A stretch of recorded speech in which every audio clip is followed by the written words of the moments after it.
Hello दोस्तों, नमस्कार। आप सभी का हमारे यूट्यूब चैनल पर स्वागत है। यदि आप लोग क्लास 12 फीस के स्टूडेंट हैं और 2024 में बोर्ड परीक्षा देने वाले हैं तो आज की यह वीडियो आप सभी लोगों के लिए बहुत ही ज़्यादा महत्वपूर्ण होने वाली है। साथ ही में यदि आप लोग हमारे चैनल से रेगुलर जुड़े हुए हैं तो आपको पता होगा कि हमारे यूट्यूब चैनल पर क्लास 12 फीस की पूरी किताब में आपके जितने भी महत्वपूर्ण प्रश्न 2024 की बोर्ड परीक्षा में आ सकते हैं उन सभी प्रश्नों को करवाया जा रहा है। किसी भी प्रश्न को नहीं छोड़ा जा रहा जो भी आपका इंपॉर्टेंट है। तो हर एक इंपॉर्टेंट प्रश्न को यहाँ पर हमारे यूट्यूब चैनल पर करवाया जा रहा है, साथ में उसका सोल्यूशन भी बताया जा रहा है, यानी कि किस प्रकार से आपको अपनी बोर्ड परीक्षा की कॉपी में उसका उत्तर लिखना है वो भी आपको यहाँ पर बताया जा रहा है। तो इसीलिए यह वीडियो आप सभी लोगों के लिए बहुत ही ज़्यादा महत्वपूर्ण हो जाती है। तो हम लोग क्लास 12 फीस की पूरी किताब से आपको जो सबसे ज़्यादा महत्वपूर्ण अति लघु उत्तरीय प्रश्न होते हैं उसकी सीरीज को कर रहे थे और इस सीरीज में अभी तक हम लोगों ने पार्ट नंबर 7 तक देख लिया था। आज का वीडियो का पार्ट नंबर 8 होने वाला है। वीडियो आप सभी लोगों के लिए बहुत ही ज़्यादा महत्वपूर्ण होने वाला है।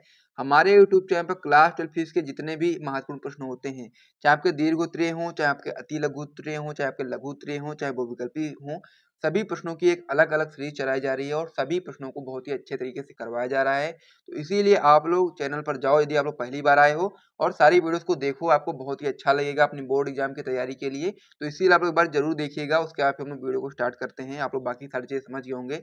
इसके अलावा यदि आपको notes plus important question answer चाहिए तो आप लोग हमारा टॉपर ग्रुप ज्वाइन कर सकते हैं। एक सब्जेक्ट का प्राइस मात्र 100 रुपये रखा गया है। हमारा नंबर हो जाता है 97 93 44 0081। जिसको भी टॉपर ग्रुप चाहिए वो लोग इस नंबर पे व्हाट्सएप पर मैसेज करेंगे, वहाँ पर आपको सारी जानकारी मिल जाएगी कैसे आप लोग टॉपर ग्रुप को ज्वाइन कर सकते हैं। तो जिसको भी ज्वाइन करना होगा ज्वाइन कर सकते हैं, जिसको notes plus important question answer वगैरह चाहिए। तो चलिए अब हम लोग अपनी वीडियो की बात कर लेते हैं। तो हम लोग क्लास 12 फीस की पूरी तैयारी कर रहे हैं, इसमें हम लोग बहुत ही महत्वपूर्ण प्रश्नों कर रहे हैं जो कि आपके बोर्ड परीक्षा में आ सकते हैं या फिर जिनकी भी संभावना है कि 2024 की बोर्ड परीक्षा में वो आएंगे, उन सारे प्रश्नों को यहाँ पर करवाया जा रहा है। किसी भी प्रश्न को नहीं छोड़ा जा रहा, प्लस में उसका क्वेश्चन के साथ साथ उसका उत्तर भी बताया जा रहा है कि किस प्रकार से आपको अपनी बोर्ड परीक्षा की कॉपी में लिखना है। तो चलिए पार्ट नंबर 8 में जो महत्वपूर्ण प्रश्न होने वाले हैं आइए हम लोग उनको देखते हैं। तो इसमें जो हमारा पहला महत्वपूर्ण प्रश्न होने वाला है, वो आपका होने वाला है कि कांच के उत्तल लेंस को कांच से अधिक अपवर्तनांक वाले द्रव्य में डुबोने पर उसकी फोकस दूरी तथा प्रकृति पर क्या प्रभाव पड़ेगा, ये हम लोग को बताना है। वेरी इंपॉर्टेंट क्वेश्चन है, 2007 में, 10 में, 18 में 3 बार पूछा गया है। महत्वपूर्ण है, आपको पता होना चाहिए। जो आपका कांच का जो उत्तल लेंस होता है उसको जब हम लोग कांच से अधिक अपवर्तनांक वाले द्रव्य में डुबोएंगे तो फिर जो आप कह सकते हैं कि जो फोकस दूरी होगी कैसी हो जाएगी, साथ में प्रकृति पर क्या प्रभाव पड़ेगा, इसका आंसर आपको बताना है। तो आप बता सकते हैं कि जब हम लोग कांच के उत्तल लेंस को कांच से अधिक अपवर्तनांक वाले द्रव्य में डुबोते हैं तो उसकी फोकस दूरी बढ़ जाएगी तथा प्रकृति भी बदल जाएगी। अतः जो आपका उत्तल लेंस होगा वो आपका अवतल लेंस की भांति कार्य करने लगेगा, यानी ये करेगा। तो इस प्रकार से आपको समझ गए होंगे इसका उत्तर किस प्रकार से आपको बताना है। अति लघु उत्तरीय प्रश्न का ये क्वेश्चन है तो इसलिए आपको इतना ही लिखना है, ज़्यादा लिखने की आवश्यकता नहीं है।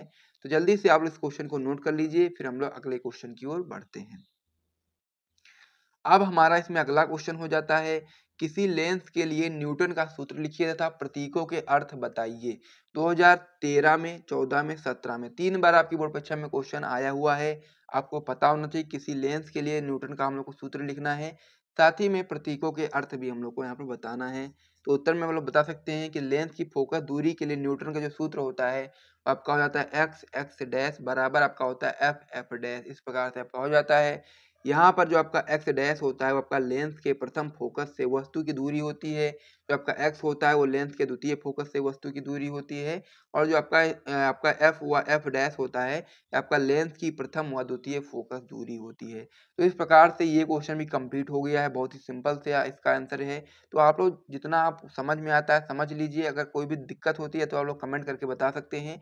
और साथ ही में आप लोग सारे प्रश्नों को याद कर लीजिए, अपनी कॉपी में नोट कर लीजिए। सारे प्रश्न यहाँ पर जो भी करवाए जा रहे हैं सभी आपके बोर्ड एग्जाम के दृष्टिकोण से महत्वपूर्ण प्रश्न है।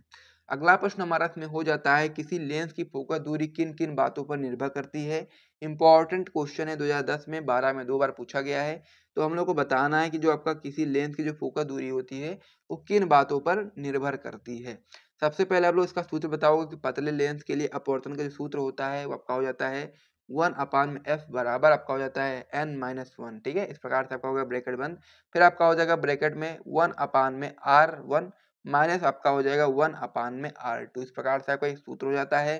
तो जो लेंस की फोकस दूरी होती है वो लेंस के पृष्ठों की वक्रता त्रिज्या, यानी कि ये चीज जो आपकी होती है कि लेंस के पृष्ठों की जो वक्रता त्रिज्याएं होती हैं तथा लेंस के पदार्थ के अपवर्तनांक तथा प्रकाश के रंग पर भी निर्भर करती है। ये चीज आपको यहाँ पर याद रखना है कि जो लेंस की फोकस दूरी होती है वो लेंस के पृष्ठों की वक्रता त्रिज्याओं तथा लेंस के पदार्थ के अपवर्तनांक तथा प्रकाश के रंग पर निर्भर करती है। तो इस प्रकार से ये वाला क्वेश्चन भी कंप्लीट हो गया है। तो इसे भी आप लोग अपनी कॉपी में नोट कर लीजिए। फिर हम लोग अगले क्वेश्चन की ओर बढ़ेंगे, यानी कि अगले पेज पर। और यहाँ से यदि आपको वीडियो पसंद आया तो वीडियो को लाइक कर दीजिए, साथ ही में हमारे YouTube channel dream light education channel को सब्सक्राइब भी कर दीजिए। फिर हम लोग अगले पेज पर बढ़ते हैं। साथ ही में यदि आपको इस प्रकार से इंपॉर्टेंट क्वेश्चन आंसर वगैरह का पीडीएफ वगैरह चाहिए तो आप लोग हमारा टॉपर ग्रुप ज्वाइन कर सकते हैं। एक सब्जेक्ट का प्राइस मात्र 100 रुपये रखा गया है।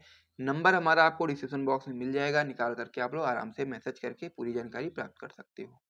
अगला क्वेश्चन हमारा इसमें दिया गया कि तरंगार्ग को परिभाषित कीजिए। 2018 में क्वेश्चन आपकी परीक्षा में आया हुआ है। तरंगार्ग क्या होता है हम लोग को बताना है। तो उत्तर आप लोग सबसे पहले लगाओगे, फिर आप लोग लिखना स्टार्ट करोगे। किसी माध्यम में समान कला की स्थिति में रहने वाले कणों को स्पर्श करने वाली जो काल्पनिक सतह होती है उसको हम लोग तरंगार्ग बोलते हैं। तो इसलिए एक बार मैं फिर से रिपीट करता हूँ, आप लोग एक बार फिर से ध्यान से सुनिएगा। किसी माध्यम में जो समान कला की स्थिति में रहने वाले कणों को जो स्पर्श करने वाली जो काल्पनिक सतह होती है उसको हम लोग तरंगार्ग बोलते हैं। तो इस प्रकार से वाला क्वेश्चन भी आपका हो जाता है, इसे भी आप लोग कॉपी में नोट कर लो। फिर हम लोग अगले क्वेश्चन की ओर बढ़ेंगे। और जो आपका अगला क्वेश्चन हो जाता है आपका बहुत ज्यादा महत्वपूर्ण क्वेश्चन हो जाता है। आपके लगभग हर साल बोर्ड परीक्षा में क्वेश्चन आता है। क्वेश्चन आपका होता है कला संबंध स्रोतों से आप क्या समझते हैं। वेरी इंपॉर्टेंट क्वेश्चन होता है ये। 2006 में, 7 में, 10 में, 16 में, 19 में, 22 में, यानी कि आपकी बोर्ड परीक्षा में क्वेश्चन 6 बार पूछा गया है। महत्वपूर्ण है, 2024 में भी आ सकता है। तो इसीलिए आपको उसको अच्छे तरीके से समझना पड़ेगा।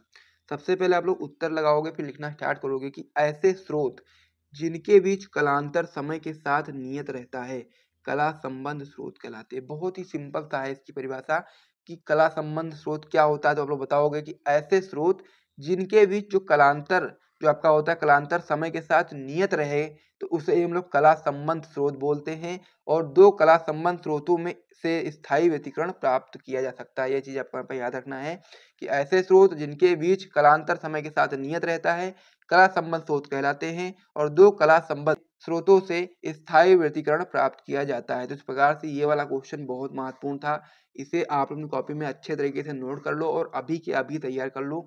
इसको आप लोग बिल्कुल भी मिस नहीं कर सकते हो क्योंकि ये क्वेश्चन आपकी बोर्ड परीक्षा में बिल्कुल 100% आ सकता है। फिर हम लोग अगले क्वेश्चन की ओर बढ़ते हैं। अगला क्वेश्चन हमारा इसमें हो जाता है कि उन घटनाओं का उल्लेख कीजिए जिनसे प्रकाश के तरंग प्रकृति की पुष्टि होती है। हम लोग को बताना है उन घटनाओं के बारे में जिनसे प्रकाश के तरंग प्रकृति की पुष्टि होती है। 2011 में, 17 में 2 बार आपके बोर्ड परीक्षा में क्वेश्चन आया हुआ है। तो आप लोग बता सकते हैं कि जो आपका व्यतिकरण होता है तथा ध्रुवण होता है उन घटनाओं से ही आपका प्रकाश के तरंग की प्रकृति की पुष्टि होती है। तो इसलिए आप लोग इस वाले जो आपका आंसर होता है इसको आप लोग नोट करेंगे, व्यतिकरण तथा ध्रुवण। फिर हम लोग अगले क्वेश्चन की ओर बढ़ेंगे। अगला क्वेश्चन हमारा इसमें हो जाता है कि प्रकाश के ध्रुवण घटना से प्रकाश तरंगों की किस विशेष प्रकृति का प्रमाण मिलता है। 2012 में, 2013 में 2 बार आपकी बोर्ड परीक्षा में क्वेश्चन आया हुआ है। हम लोग को बताना ये है कि प्रकाश का जो ध्रुवण घटना होती है उससे प्रकाश तरंगों की किस विशेष प्रकृति का प्रमाण मिलता है, ये चीज हमको बताना है। तो आप लोग बता सकते हैं उत्तर में कि प्रकाश का जो ध्रुवण होता है प्रकाश तरंगों की अनुप्रस्थ प्रवृत्ति की पुष्टि करता है। यानी कि प्रकाश का जो ध्रुवण होता है वो आपका प्रकाश तरंगों की अनुप्रस्थ प्रवृत्ति की पुष्टि करता है। तो इस प्रकार से ये वाला क्वेश्चन भी कंप्लीट हो जाता है। तो इसे भी आप लोग अपनी कॉपी में जल्दी से नोट करो। फिर हम लोग अगले क्वेश्चन की ओर बढ़ते हैं। अगला क्वेश्चन हमारा इसमें हो जाता है कि प्रकाश में विवर्तन के लिए आवश्यक शर्त है। ये भी आपका एक इम्पॉर्टेंट क्वेश्चन है कि प्रकाश में जो विवर्तन होता है के लिए आवश्यक शर्त क्या है। इम्पॉर्टेंट क्वेश्चन है, तो इसका उत्तर किस प्रकार से हो जाता है आइए देख लेते हैं। तो उत्तर में आप लोग बताओगे कि प्रकाश में विवर्तन के लिए अवरोध का जो आकार होता है वो प्रकाश की तरंगदैर्घ्य की कोटि का होना चाहिए। कैसा होना चाहिए? जो प्रकाश की विवर्तन में जो आपका अवरोध का जो आकार होता है वो आपका प्रकाश की तरंगदैर्घ्य की कोटि का होना चाहिए। तो यही आपका प्रकाश में विवर्तन के लिए आवश्यक शर्त है। तो इसे भी आप लोग अपनी कॉपी में जल्दी से नोट कर लीजिए। उसके बाद में फिर हम लोग इस पार्ट को यानी कि पार्ट नंबर 8 को समाप्त करेंगे। यहाँ तक यदि आपको वीडियो पसंद आया तो वीडियो को एक बार जल्दी से लाइक कर दीजिए और साथ ही में चैनल को भी सब्सक्राइब कर दीजिए। इसके अलावा जो भी लोग टॉपर ग्रुप ज्वाइन करना चाहते हैं वो लोग ज्वाइन कर सकते हैं। सारी चीज़ें मैंने आपको बता ही दी थी। एक सब्जेक्ट का प्राइस मैंने आपको 100 रुपये यहाँ पर बताया था और वही प्राइस रहने वाला है। तो इसको भी ज्वाइन करना लो ज्वाइन कर सकते हैं। सारे इंपॉर्टेंट क्वेश्चन आंसर प्लस में नोट्स आपको वहाँ पर देखने को मिल जाएंगे। तो ये सारी चीज़ आप लोग समझ गए होंगे। साथ ही में इसी प्रकार से हमारे यूट्यूब चैनल पर क्लास 12 फिजिक्स के जो आपके दीर्घ उत्तरीय प्रश्न होते हैं उनकी भी सीरीज चल रही है, लघु उत्तरीय की भी चल रही है, बहुविकल्पी भी चल रही है और अति लघु की तो चल ही रही है। तो इसीलिए आप लोग चारों सीरीज को अच्छे से फॉलो करो यदि आप लोग अपनी क्लास 12 की फिजिक्स में 70 में 70 नंबर पक्का करना चाहते हैं तो चलिए हम लोग वीडियो को समाप्त करते हैं। मिलते हैं वीडियो में, तब तक के लिए जय हिंद।